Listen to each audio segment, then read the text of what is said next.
Good morning to dear student. Welcome to ABME online classes. I am Mr. Chetan Sharma. Class 8 subject science overrunning chapter is the synthetic fiber and plastics. बच्चों हमने वाला ये chapter चल रहा था synthetic fibre और plastic का। Actually चाहे सिंथेटिक फाइबर बोल दो या प्लास्टिक बोल दो, ये सब एक प्रकार के पॉलीमर्स होते हैं, है ना। ये पॉलीमराइजेशन प्रोसेस से बनते हैं। पॉलीमर हमेशा कौन सा प्रोसेस बनेंगे? पॉलीमराइजेशन प्रोसेस से बनेंगे, जो कि हम लोगों ने पढ़ना था और हम लोगों ने पढ़ा भी था कि भाई पॉलीमर जो होता है वो एक ग्रीक वर्ड होता है। पॉली का मतलब होता है मैनी, मर का मतलब होता है पार्ट्स, यानी बहुत सारे छोटे छोटे पार्ट्स मिलकर एक बड़ा मैक्रो मॉलिक्यूल बनाएंगे, बड़ा लार्ज मॉलिक्यूल बनेंगे और उससे फिर हम लोग या तो फाइबर बना सकते हैं सिंथेटिकली या फिर हम लोग प्लास्टिक बना सकते हैं। तो पॉलीमराइजेशन जो प्रोसेस होता है या पॉलीमर जो होते हैं वो जनरली नेचुरली ऑक्यूरिंग नहीं होते हैं, उनको क्या किया जाता है? आर्टिफिशियल बनाया जाता है। वैसे जनरली कुछ ऐसे पॉलीमर भी होंगे जो नेचुरली होंगे, जैसे बॉडी के अंदर प्रेजेंट होने वाले बायोमॉलिक्यूल, कार्बोहाइड्रेट हो गया, प्रोटीन हो गया, एंजाइम हो गया, ये नेचुरली पॉलीमर, ये भी बड़े होते हैं, ये भी पार्ट्स ऑफ यूनिट से बनते हैं, छोटे छोटे मोनोमर से मिलकर बनेंगे। लेकिन वो चीज़ अलग हो गई है। मैं यहाँ पर बात कर रहा हूँ कुछ ऐसे पॉलीमर्स की जो कि मैन मेड द्वारा बनाए गए हैं। तो हमारा जो टॉपिक है वो सिंथेटिकली फाइबर से, यानी कि आर्टिफिशियल फाइबर, या आप लोग इसको बोल सकते हो मैन मेड फाइबर। इसके बहुत सारे नाम हैं बेटा। सिंथेटिक फाइबर बोल सकते हो, you can say that the artificial fibre, and also you can say human made generated, man made generated, human made fibres, है ना। तो ये ह्यूमन मेड फाइबर बनते हैं। ये सब के सब क्या कहलाते हैं? मैंने अभी आप लोगों को कहा था, ये सब के सब एक प्रकार के क्या है? पॉलीमर है। सब के सब एक प्रकार के क्या है? पॉलीमर्स होते हैं। और ये पॉलीमर्स बनाने का जो प्रोसेस होता है उस प्रोसेस को क्या कहते हैं? प्रोसेस का नाम हो जाएगा, पॉलीमर को बनाने का जो प्रोसेस होता है उसको बोला जाता है पॉलीमराइजेशन। क्या बोलते हैं? पॉलीमराइजेशन। आप लोगों को ध्यान रखना है कि पॉलीमर्स बनाने का या पॉलीमर सिंथेटिक करने का जो प्रोसेस होता है उसको पॉलीमराइजेशन कहते हैं, ठीक है जी। तो ये पॉलीमराइजेशन जो है वो दो तरह से हो सकता है। एक तो हो सकता है एडिशन पॉलीमराइजेशन, ठीक है। एक तो हो सकता है एडिशन पॉलीमराइजेशन, तो आप जनरली उन सारी चेन को ऐड करते हैं। अब यहाँ एस और जेड में कंफ्यूज मत होना, एक ही बात है, कोई दिक्कत नहीं है ना।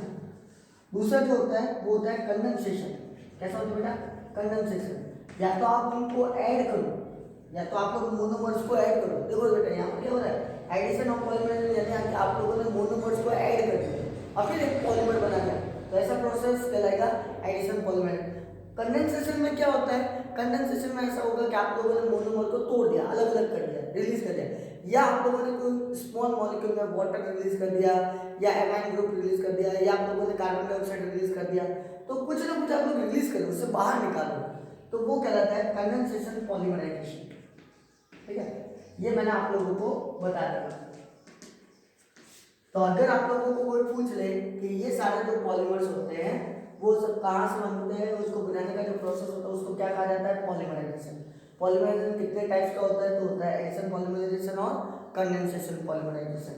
एडिशन में मोनोमर को ऐड करना है, कंडेंसेशन में स्मॉल मॉलिक्यूल यानी वाटर है, कार्बन डाइऑक्साइड इनको रिलीज करना है, ठीक है ना।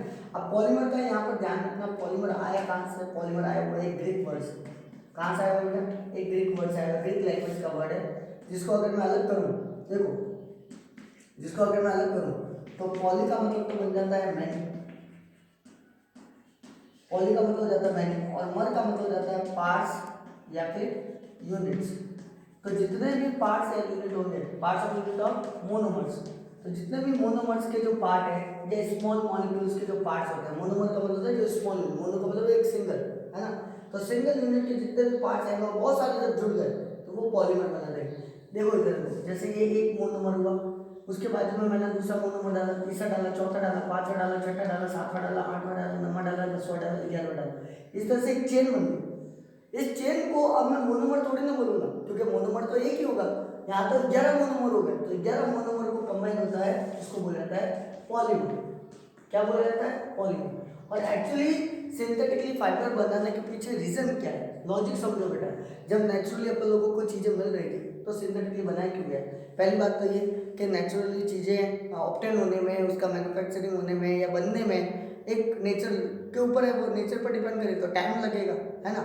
तो इस वजह से, और दूसरा क्या है, नेचुरली जो पॉलीमर्स होते हैं वो जनरली बहुत ज़्यादा कॉस्टली भी होते हैं, बहुत ज़्यादा हाईली कॉस्टल होते हैं। तो जिस वजह से सिंथेटिकली उसका सब्स्टिट्यूट ढूंढ लिया गया साइंटिस्ट द्वारा, केमिकल इंडस्ट्री द्वारा, बहुत सारे इंटेलेक्चुअल्स द्वारा। तो उन्होंने कहा कि कहीं ना कहीं हम लोग नेचुरल का सब्स्टिट्यूट भी तैयार कर सकते हैं, उसकी अल्टरनेट प्लेस ली जा सकती है बाय द आर्टिफिशियल या मैनमेड जनरेटेड फाइबर्स को बना के, है ना। तो आप लोगों को पढ़ना भी पड़ेगा कि भाई नेचुरल फाइबर और सिंथेटिक फाइबर में क्या डिफरेंस होता है, तो आप लोगों को पता चल जाए। अब अपने देखो इस सिलेबस में मैंने आप लोगों को रेयॉन के बारे में, रेयॉन क्या होता है, रेयॉन की प्रॉपर्टीज क्या है, उसकी एप्लीकेशन क्या है, मतलब इसका यूज क्या है, वो सब करवा दिया था। नायलॉन के बारे में भी सेम सिमिलर प्रोसेस में हम लोगों ने पढ़ लिया था। नायलॉन कैसा आया, कैसे उसकी डिस्कवरी हुई, नायलॉन किन दो कंट्रियों के मिलकर बनाया गया, सब हम लोगों ने ऑल ओवर डिटेल में पढ़े। आज का जो टॉपिक होगा वो हमारा पॉलिस्टर होगा। कौन सा होगा? पॉलिस्टर। अब पॉलिस्टर के कपड़े होते हैं, आप लोगों को पता होगा, पॉलिस्टर की साड़ी बनती है, पॉलिस्टर के ब्लाउज पीस बनते हैं, पॉलिस्टर के कुशन वगैरह बनती है, पिलोज वगैरह बनाए जाते हैं, है ना। तो पॉलिस्टर भी बहुत ज़्यादा काम है। अभी हम लोग डिटेल में पॉलिस्टर के बारे में पढ़ेंगे। ओके बच्चों, एक बार मैं इसको थोड़ा इरेज कर दूँ और फिर मैं आगे आप लोगों को डिटेल में समझाऊंगा। तो पॉलिस्टर क्या होता है, ठीक है। तो देखो पॉलिस्टर क्या होता है।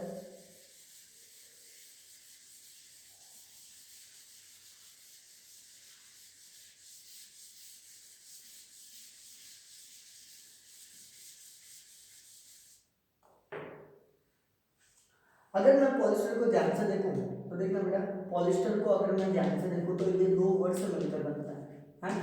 पॉली और स्टर, किससे मिलकर बना है? पॉली और स्टर। तो पॉली का मतलब तो अभी मैंने बताया आप लोगों को क्या होता है बेटा, मैंने। अब यहाँ पर स्टर का मतलब क्या होता है? स्टर का मतलब एक ऑर्गेनिक सब्सटेंस, एक ऑर्गेनिक सब्सटेंस होता है। ये ऑर्गेनिक सब्सटेंस होता है, या आप लोग इसको एक फंक्शनल ग्रुप भी बोल सकते हो, है ना। ये कार्बन की मेन चेन के अंदर जुड़ा होगा फंक्शनल ग्रुप के तौर पर। और एक्चुअली पॉलीमर, पॉलिस्टर जो होता है वो उस तरह का पॉलीमर की कैटेगरी में आएगा जिसमें फंक्शनल ग्रुप के तौर पर यानी ईस्टर लगा हुआ होगा, है ना। क्या लगा होगा? ईस्टर। अब ये ईस्टर आप लोगों को अभी समझ में नहीं आएगा, जैसे जैसे आप हायर क्लास में जाओगे वैसे वैसे आप लोगों को समझ आएगा कि ईस्टर होता क्या है। ईस्टर के अंदर आर का बॉन्ड होता है, यानी कि डबल इस तरफ भी और इस तरफ भी एल्कलाइन ग्रुप जुड़ा हुआ होता है, उसको ईस्टर बोला जाता है। क्या बोला जाता है? ईस्टर बोला जाएगा, है ना। यहाँ पर भी एक अलग एल्कलाइन ग्रुप होगा, यानी कार्बन हाइड्रोजन का ग्रुप होगा, उधर भी कार्बन हाइड्रोजन का ग्रुप होगा और बीच में ऑक्सीजन की पेयरिंग हो जाएगी, ठीक है ना। तो इसको ईस्टर बोला जाता है। एक्चुअली ये जो ईस्टर होता है वो कैसी स्मेल देता है? It is just like a fruit smell. आप लोगों के जितने भी फ्रूट वगैरह होते हैं उनकी स्मेल देता है ये। It gives smell like fruit. ये फ्रूट्स की तरह स्मेल देता है बेटा, ध्यान रखना ना। तो इसीलिए इसको ईस्टर बोला जाता है। फ्रूट्स, ऑयल वगैरह जो भी होते हैं उनकी तरह ये इसकी स्मेल आती है ना। तो पॉलीमर, पॉलिस्टर हो क्या गया तो वो भी देख लो आप लोग। पॉलिस्टर की डिफाइन अगर आप लोगों को पूछ ले, पॉलिस्टर इज अ काइंड या category of polymer, category of those polymer in which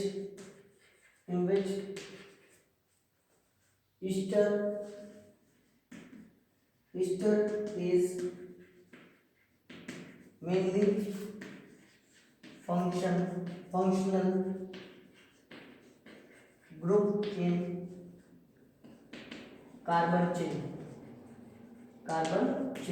तो जो कार्बन की चेन होगी यानी कि जो आप लोगों के लॉन्ग चेन होगी उसके अंदर पॉलिस्टर आएगा, ठीक है ना, ध्यान रखना आप लोग। अच्छा, फिर उसके बाद में अगर बात करें तो पॉलिस्टर जो होता है बेटा ये सिंथेटिक भी होते हैं और नेचुरल भी होते हैं। तो पॉलिस्टर जो होते हैं, polyester is two types, one of natural and second is natural polyester भी होता है, नेचुरल पॉलिस्टर भी होता है और एक सिंथेटिक पॉलिस्टर भी होता है। जो नेचुरल पॉलिस्टर होते हैं वो बेटा क्या होते हैं? बायोडिग्रेडेबल हो जाते हैं। बायोडिग्रेडेबल यानी कि नेचर में अगर इसको फेंक दिया जाए बाहर की तरफ तो क्या होगा? माइक्रो ऑर्गेनिक एक्शन के द्वारा और किसी लिविंग ऑर्गेनिज्म के एक्शन द्वारा वो खत्म हो जाएंगे, धीरे धीरे गायब हो जाएंगे। ये एनवायरमेंट को पॉल्यूट नहीं करते। तो नेचुरल पॉलिस्टर हमेशा बायोडिग्रेडेबल होते हैं, यानी कि ये इन्वायरमेंट को हार्मफुल नहीं करते, धीरे धीरे डिकम्पोज हो जाएंगे by the action of microbes. Biodegradable होते हैं, ठीक है ना। जबकि जो सिंथेटिक पॉलिस्टर होता है वो पेट्रोकेमिकल से मिलकर बनता है, पेट्रोलियम प्रोडक्ट से मिलकर बनता है। पेट्रोकेमिकल का मतलब पेट्रोलियम के कोई भी प्रोडक्ट जैसे केरोसिन हो गया, वैक्स वगैरह हो गया, इनसे मिलकर बनाया जाता है, तभी तो इसमें स्मेल आती है ना। तो सिंथेटिकली पॉलिस्टर जो होता है वो कैसा होता है, नॉन बायोडिग्रेडेबल होता है। अब नॉन बायोडिग्रेडेबल का मतलब क्या होता है बेटा, अगर इसको नेचर में रख दिया गया या इसको फेंक दिया गया,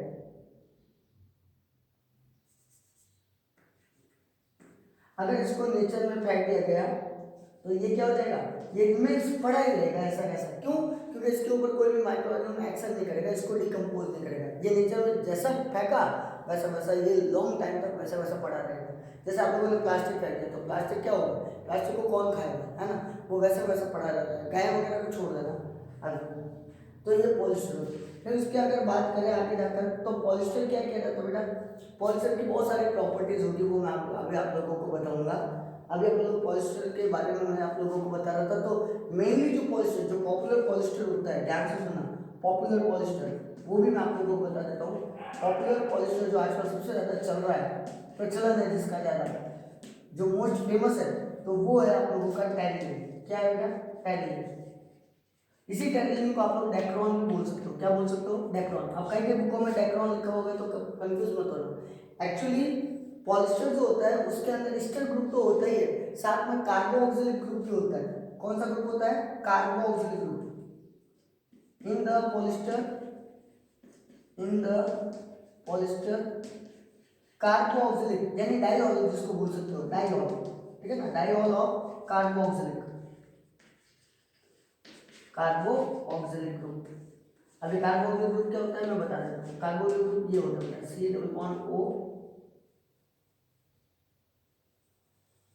C COOH, ठीक है, ये कार्बोक्सिलिक ग्रुप का सिंबल है। तो इसमें डाइऑल होगा, एक तरफ उधर होगा एक तरफ इधर होगा, तो डाइऑल कहलाएगा। डाइऑल मतलब दो है OH ग्रुप हो गया, ठीक है ना। तो ये हो गया। अब उसके बाद में मैं आगे और आप लोगों को बता देता हूँ, ध्यान से देखिएगा।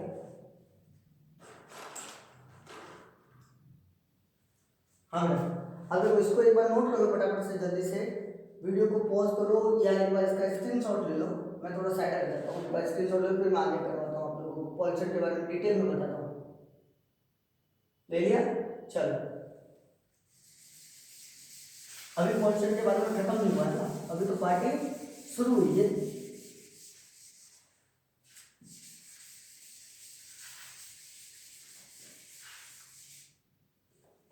हाँ बेटा सुनिए बेटा, देखो अब पॉलिस्टर की अगर अपन लोग प्रॉपर्टी की बात करें तो मैंने आप लोगों को टेरिलिन जो है वो सबसे ज़्यादा पॉपुलर तो बता कर दिया कि टेरिलिन जो होता है वो सबसे ज़्यादा होता है।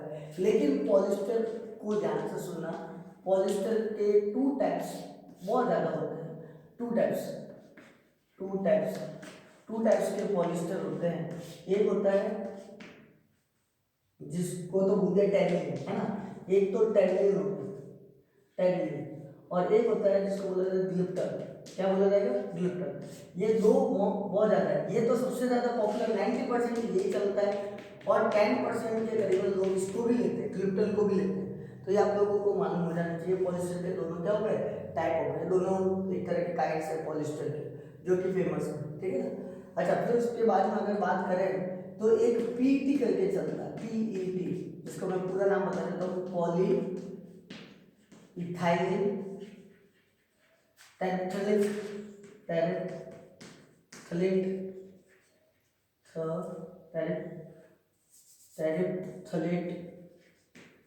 एसिड। पॉलीइथाइलिन टेरेफ्थलिक एसिड जो होता है ये सबसे ज्यादा, यानी कि आप लोग इसको है ना, आप लोग टेरिलिन भी बोल सकते हो इसको। क्या बोल सकते हो, टेरिलिन।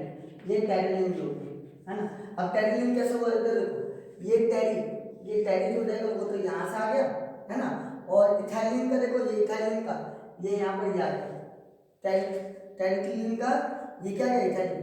यानी कि PET जो हो गया, जो सबसे ज़्यादा पॉपुलर चल रहा है, उसका ये पूरा नाम ये हो गया, है ना। तो ये इसके मोनोमर भी हो गए, क्या हो गए, मोनोमर एक तो कौन सा हो जाएगा, एक फर्स्ट मोनोमर जो हो जाएगा वो हो जाएगा इथाइलिन, एक तो फर्स्ट मोनोमर ये हो गया। दूसरा मोनोमर कौन सा हो जाएगा, टेरेफ्थलिक एसिड। कौन सा हो जाएगा बेटा, टेरेफ्थलिक एसिड। ये दूसरा मोनोमर हो जाएगा, मोनोमर 2, यानी इसके अंदर टोटल कितने मोनोमर हो गए? 2 मोनोमर से मिलकर ये टाइलिन बनता है। कितने कितने हो गए बेटा? 2 मोनोमर से मिलकर ये बनेगा। ठीक है, ठीक है बेटा, तो आप लोगों को ये पता चल गया। अच्छा, फिर उसके बाद में अपन बात करते हैं आगे next,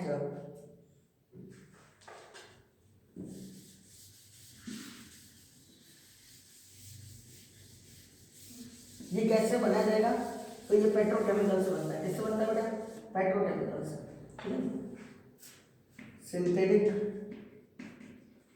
synthetic polyesters are made bye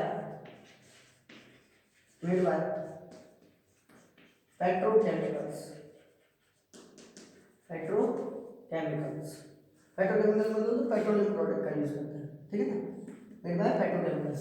अच्छा, फिर उसके बात कर रहे हैं कि इसकी पॉलिस्टर जो होता है बेटा क्या करता है, कई बार नेचुरल फाइबर के साथ में भी ब्लेंडेड हो जाता है।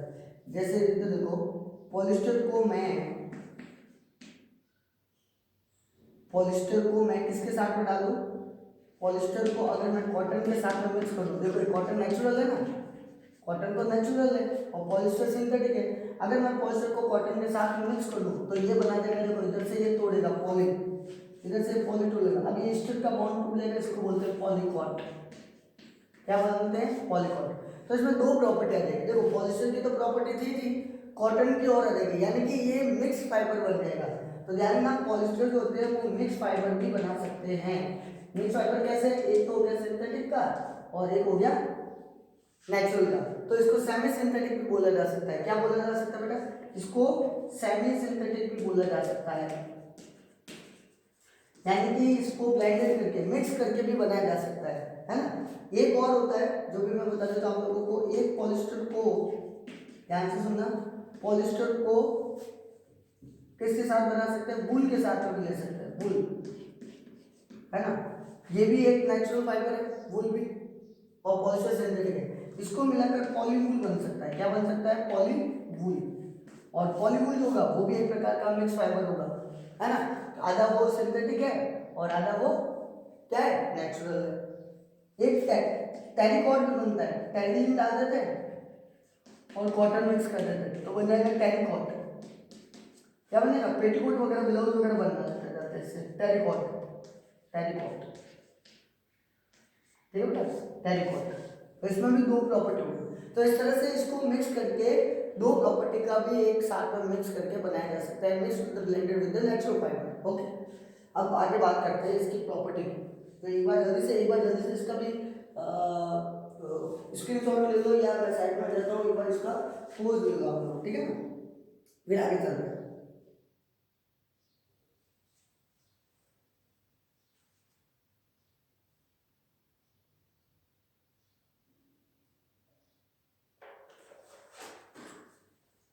चलो ले लिया, अब आगे चलते हैं। अब इसकी प्रॉपर्टी की बात कर देते हैं। तो देखो बेटा, मैं प्रॉपर्टी भी बता दूं सारी आप लोगों को कि किस तरह की प्रॉपर्टी होती है, फिर अपन लोग यूजेस की बात करते हैं। ठीक है,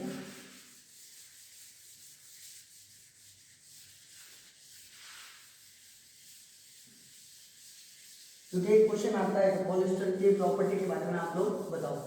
और एक चीज मैं आप लोगों को और बता देता हूँ, अगर आज अपना ये पॉलिस्टर कंप्लीट हो जाता है तो अपना ये सिंथेटिक फाइबर वाला काम कंप्लीट है। फिर अपन लोग प्लास्टिक के बारे में पढ़ेंगे, है ना। फिर अपन लोग किसके बारे में पढ़ेंगे? प्लास्टिक। मैं बड़ी चौक ले लेता हूँ एक बार। चलो, अब हम लोग पॉलिस्टर की प्रॉपर्टीज के बारे में पढ़ लेते हैं ना। प्रॉपर्टीज ऑफ पॉलिस्टर,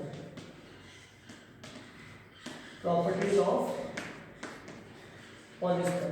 तो पॉलिस्टर की प्रॉपर्टी देखो, पॉलिस्टर किस तरह का फाइबर होता है। देखो पहली प्रॉपर्टी तो ये होगी बेटा कि पॉलिस्टर जो होते हैं वो रिंकललेस होते हैं, रिंकललेस, यानी कि उनमें आसानी से सलवटें कह सकते हो या क्रीज रेजिस्टेंस कह सकते हो। अब लोग रिंकललेस और साथ में क्रीज रेजिस्टेंस बोल दो, बहुत बढ़िया है क्रीज रेजिस्टेंस, इनमें क्रीज नहीं लगता है ना। चलो, फिर उसके बाद में ये हाई वाटर रेजिस्टेंस होता है, यानी आसानी से इसके पानी भी इसको खराब नहीं कर सकता, पानी से भी कपड़ा खराब नहीं होगा पॉलिस्टर का। हाई वाटर रेजिस्टेंस, रेजिस्टेंस का मतलब होता है उसका प्रतिरोध करना, उसको रोकना, है ना। क्रीज को भी रोकना, रिंकल को भी रोकना, वाटर को भी रोकना, ये आसानी से क्लियर नहीं होते। ये टीयर रेजिस्टेंस भी होते हैं, टीयर रेजिस्टेंस भी होते हैं, यानी आसानी से ये फटते नहीं, आसानी से ये फटते नहीं। मैं यहाँ पर लिख देता हूँ, आसानी से फटते नहीं, बहुत तगड़े होते हैं, फटते नहीं, ठीक है। और फिर अगर बात करें तो ये बहुत ही लाइटर और सॉफ्टर होते हैं, lighter and softer then nylon. Nylon के कंपेयर अगर करें इसका, देखो इसका पॉलिस्टर का कंपेयर अगर नाइलॉन से करें तो नाइलॉन से ये बहुत लाइटर भी होते हैं और सॉफ्टर भी होते हैं, है ना। तो बहुत अच्छा होता है ये, और ये क्या हो जाता है, चीप रेट पर अवेलेबल हो जाता है। इट्स अवेलेबल एट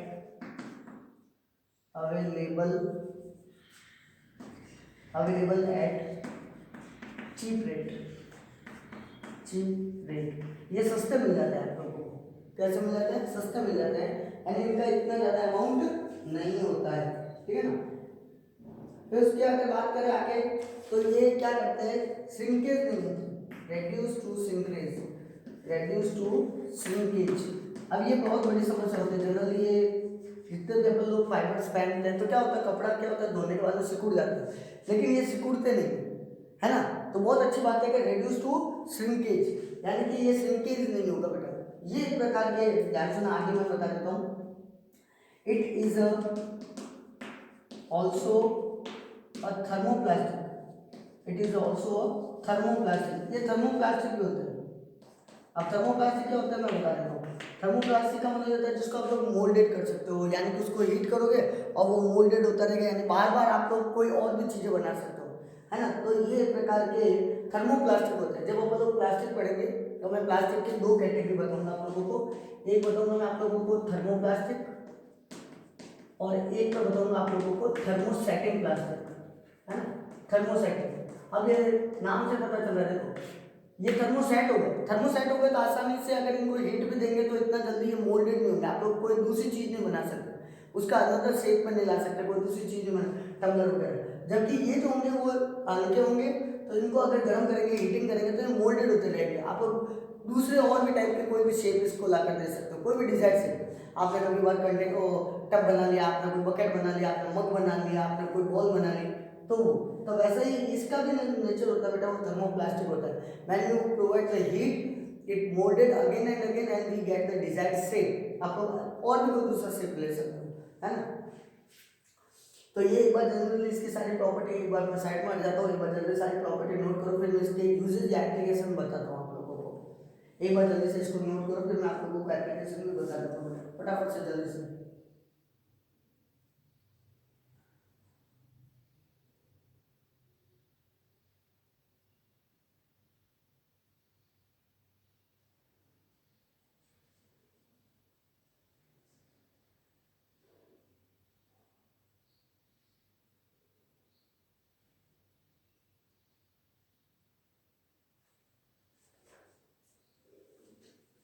चलो आप लोगों ने लिख दिया होगा। अब मैं आगे आप लोगों को इसके यूजेस बता देता हूँ कि कहाँ कहाँ ये काम आते हैं।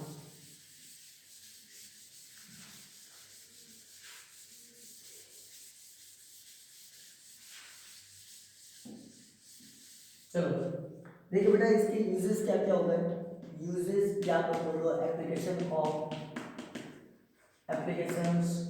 Of polyesters. तो पॉलिस्टर के क्या क्या एप्लीकेशन हो गए तो वो देख लेते हैं जरा यहाँ पर, ठीक है। तो सबसे पहला जो एप्लीकेशन हो जाएगा, कोई जरूरत नहीं है, वो लोग रिदम चेंज कर सकते हैं। It is use to make fabrics. आप लोग अलग अलग तरह के फैब्रिक बना सकते हो, जैसे लाइक साड़ी,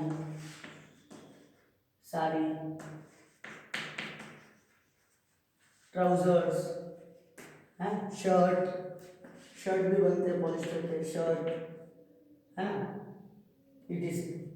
आप लोग उससे कुशनिंग वगैरह, कुशनिंग, पिलोज ये भी बना सकते हो, है ना, pillows plus pillow cover, pillows cover, है ना, ये भी बना सकते हो। होती है ना कपड़ों की खोलियाँ वगैरह, चादर वगैरह और तकिए की खोलियाँ वगैरह, ये भी बना सकते हो। फिर ये ये कहाँ कहाँ आ सकता है? इट इज ऑल्सो यूज, मैंने कहा ना थर्मोप्लास्टिक होता है, तो it is use in the rows of car tyre cord to reinforcement